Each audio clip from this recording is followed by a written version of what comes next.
Welcome back everyone. Hi, if you're new, I'm Tori, and today we are going to be getting into a winter book haul to kick off the new year. Typically at the end of every year, I treat myself, I go on a little book splurge and pick up some books that I had really been wanting over the course of the year, but just never really got around to picking up. So that is what's going on here. There are a lot of books I want to share with you. A lot of these came from a variety of places: thrift books, local bookstores, Barnes & Noble. 2 were sent to me by publishers. So I hope you guys enjoy this haul. Let's get into it.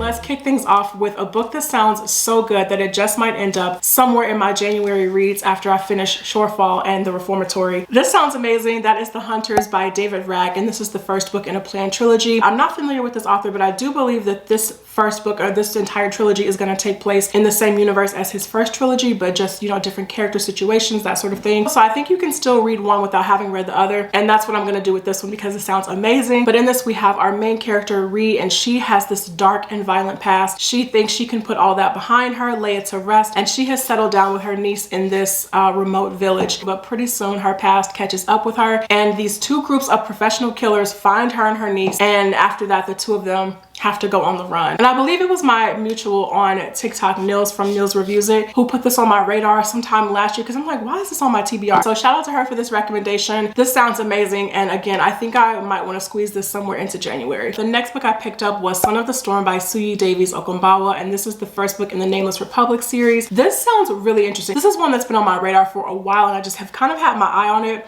Finally picked it up from thrift books. This sounds really good. Although it sounds like we have a big cast of characters, one of our main characters we're going to be following is Danso. And Danso is a scholar, and he lives in this city that sounds like it's, you know, bordered by walls. And he's just been fascinated by what lies on the other side of these walls. And the elites of the city are just like, don't worry about it, you're fine in here. But that does not work for Danso. He is so intrigued by what lies beyond the wall. And pretty soon he finds himself wrapped up in the city's dark history, in magic, and all of this. And it just sounds so magical and so adventurous. Just reading the description actually gave me vibes of like the City of Brass, and funny enough, S.A. Chakraborty blurbed the book, so I think that's a good sign. The next book I ficked up was also a thrift books find, and that is The Iron Jackal by Chris Wooding, and this is the 3rd book in the Tales of the Ketty J series. I've read Retribution Falls, the first book, so long ago, and it was one of those books that I loved so much, but it was also one that I just never felt like I was really going to continue on with the series. But I feel like a lot of time has passed now, and I'm still thinking about this book, that I do want to give the rest of the series a chance. It's a 4-book series, so not long at all. This is a steampunk series, and the first book, at least for me, was a really nice blend of like sci-fi and fantasy elements, and I just remember having such a good time with the first book and the cast of characters. But if you guys are unfamiliar,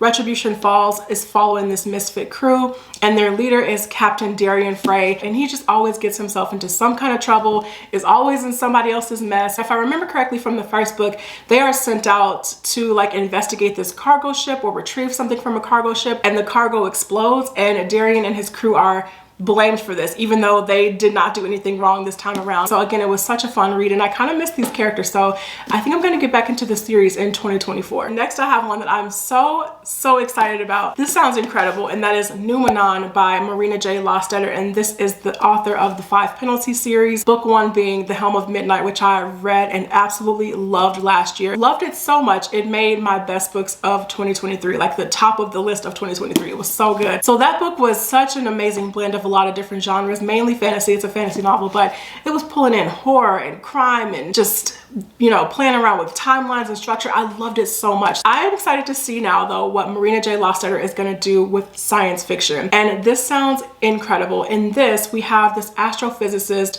named Reggie, and Reggie, he discovers this star that just seemingly defies the laws of physics. After that discovery is made, this deep space mission is created in order to, you know, send these people out to go to this star and find out what exactly is going on and what is it. But this journey is going to take forever, and generations are then cloned to, you know, keep the mission going on the ship. And it sounds like this book is going to be told through a series of vignettes from different generations of people on the ship. This sounds so good. This takes place in 2088, and the blurb says, humankind is at last ready to explore beyond Earth's solar system, but one uncertainty remains: where do we go?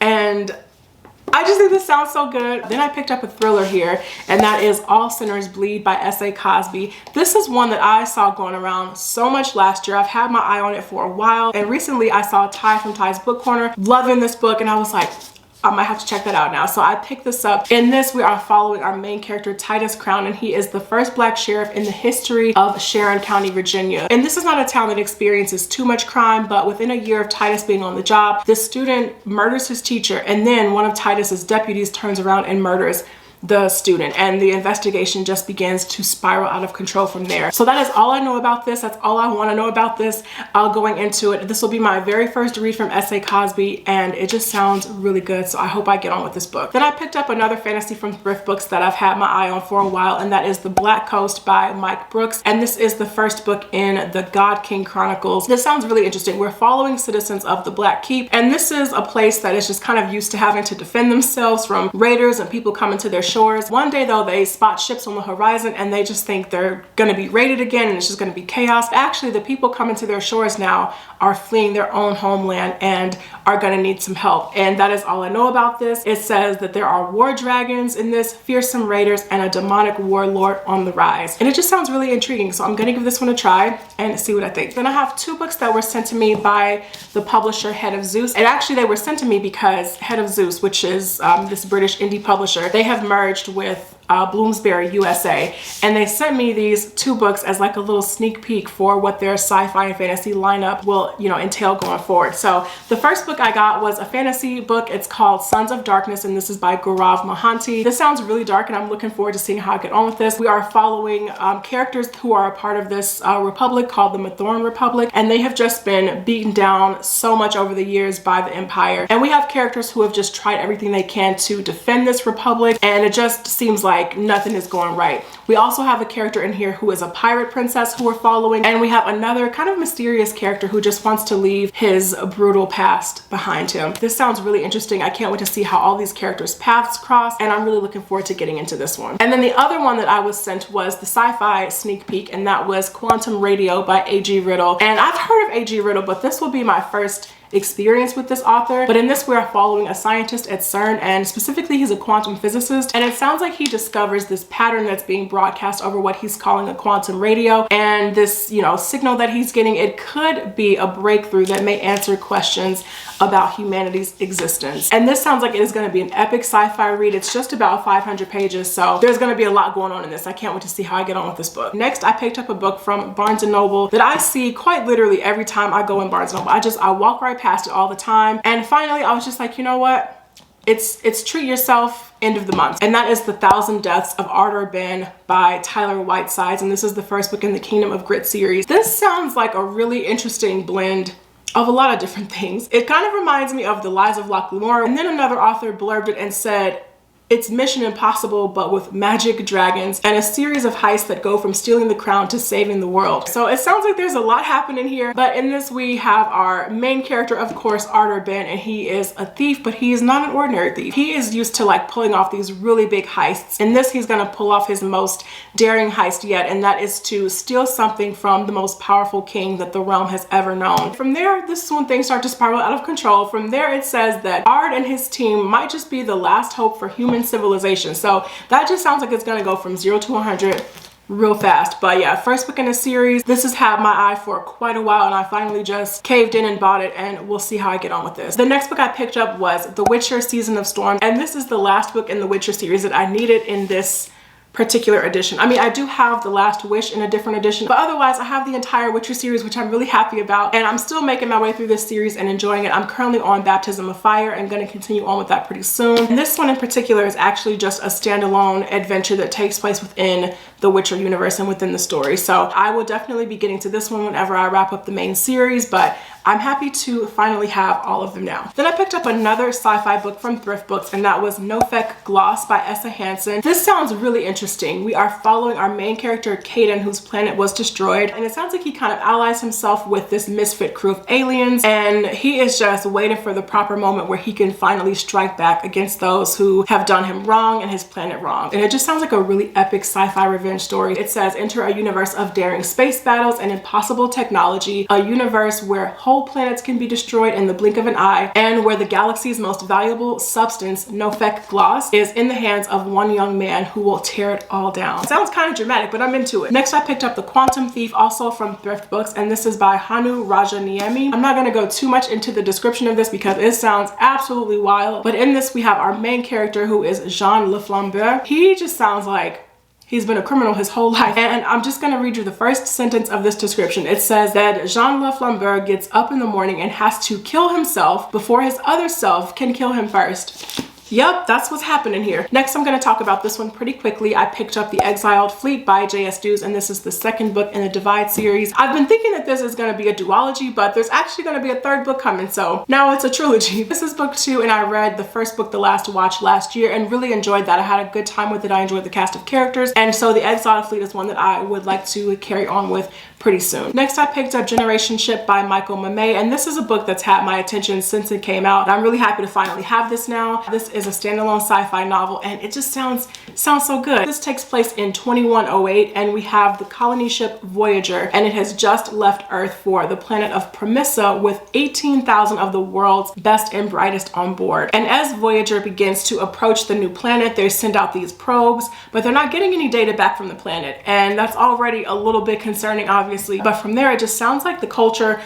on this ship just begins to completely break down. People at odds with each other, no one can agree on anything, no one's listening to anybody, and it just sounds like it's going to be total chaos on this colony ship. So we will see what happens in this one, but I do have high hopes and I really hope I like this. Then I picked up The River of Silver, and this is by S.A. Chakraborty, and this is the kick in the butt I think I need to continue with the David Bond trilogy. I really loved book 1. I don't know why, I just have had this series on pause. This is a collection of stories that take place before, during, and after the trilogy. I will definitely be reading this whenever I wrap up Empire of Gold, but this is definitely on the horizon. Then I picked up another fantasy that is The Hurricane Wars by Thea Guanzin. This is another one that I had my eye on when it came out last year. The more I hear about this book though, the more I'm like, we'll see how this goes. But this is a Southeast Asian inspired fantasy novel, and this says it's gonna be perfect for fans of Sarah J. Maas and R.F. Kuang. I did not make that up, in case you're wondering. That's a really interesting combo, I know. But yeah, it says it's perfect for Sarah J. Maas and R.F. Kuang fans. But in this, we have our main character, Taliesin, and she has been living under the ruthless command of the Night Emperor, and she has light magic within her that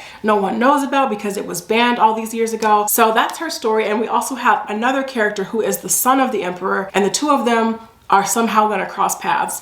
And I think that's obviously where the romanticy side of things is gonna kick in. This has definitely had a bit of a mixed reception, which I was not anticipating. I thought everybody was gonna love this book, but it sounds like it might be a little hit or miss, so I wanna see where I'm gonna fall on that spectrum. But otherwise, I'm looking forward to this, and yeah, I can't wait to read it. Then I picked up a horror novel that I have been really curious about for a while, and that is The Only Good Indians by Stephen Graham Jones. And it says on the back of the book that this is the latest novel from the Jordan Peele of horror literature. That sounds pretty amazing to me, but even just with the premise alone, I am really looking forward to getting into this. In this, we have 4 American Indian men who we're following, and they all experienced a really disturbing event in their childhood, and it just sounds like this dark entity has maybe been following them all their lives, or is like catching up to them now that they're adults, and it just all seems like it is going to spiral out of control from there. So I have heard a lot of things about this book since its release, and just Stephen Graham Jones in general has been an author like kind of on my radar for a while that I've wanted to check out. So yeah, finally I will see what's going on in this book. I really hope I like this. Then from Barnes & Noble, I picked up The Warded Man by Peter V. Brett. I think at one point one of you asked me in the comments, have I ever read The Warded Man, or would I ever read The Warded Man? And at the time I was like very vaguely familiar with this series. I'd heard of it, but just it wasn't really on my radar like that. And I did come across this while browsing in BNN and just decided to pick it up. This world sounds really dark. We have